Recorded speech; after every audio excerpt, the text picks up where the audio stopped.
Hi, my dear friends. This is Bobby Kitain, and welcome to Pathways of Hope. Today, I'd like to talk to you about greed. And let me begin with a story. There was this young man who looked so sad. So his friend asked him, "What's the problem? Why do you look so sad?" And his answer was this. He said, "You see, 3 weeks ago, a friend of mine died and left behind $50,000. And he left it all to me." His friend said, "Wow, that's amazing. That's wonderful. So you just got $50,000. Why do you look so sad?" And he said, "2 weeks ago, another friend of mine died and left behind $75,000, all for me." And his friend said, "Wow, that's wonderful. That's amazing. So how can you be so sad?"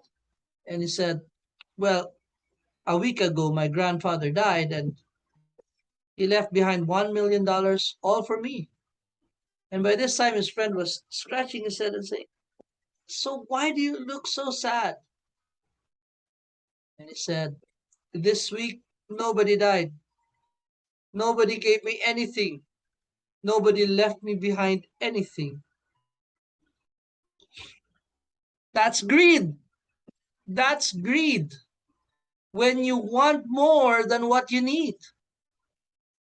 In today's gospel, Jesus addresses this particular problem of humanity, the problem of greed, in Luke 12:13 to 21, particularly in verse 15, where Jesus said, "Watch out, be on your guard against all kinds of greed. Life does not consist in an abundance of possessions." Friend, is it bad to be rich and to be wealthy? Well, no. If you work hard, your hard-earned money, it's as long as it comes from something good, it's fine. It's fine. There's nothing wrong with being wealthy.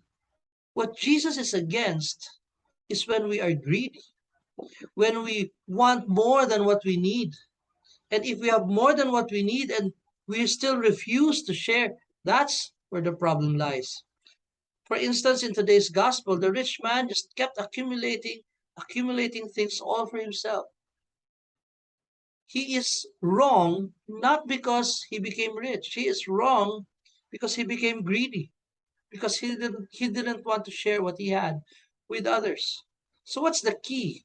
The key here is to recognize that there is nothing that we have today that is really ours. Everything comes from God. In fact, a friend of mine once said that when he receives a material blessing, he doesn't look at it as his. He doesn't consider it as his possession.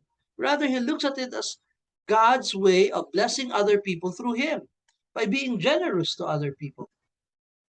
You see, my friend, God will give you everything that you need. But if you want more than what you need, to the neglect of others who could not even have what they need in their basic necessities in life, then there's a problem with you. We have a social responsibility to make sure that other people are are receiving the blessing of God. And if we have more than what we need and we still refuse to give to others, that, my friend, becomes greed. And so today I'd like to ask you to really search your heart. Look into yourself and see, am I a greedy person? Do I accumulate things all for myself to the neglect of other people? Again, remember, it's not bad to be wealthy. It's bad when you're greedy, when you just want things for yourself, even if others no longer has anything. My dear friends, my dear brothers and sisters, today ask God for the grace to look to others, to their needs, and recognize that whatever it is that you have, they're not yours. They're meant to be shared. They're meant to be given to those who are really in need. I pray for you, my friend. May you truly have the grace of generosity, and may you truly shun the evil of greed. God bless you.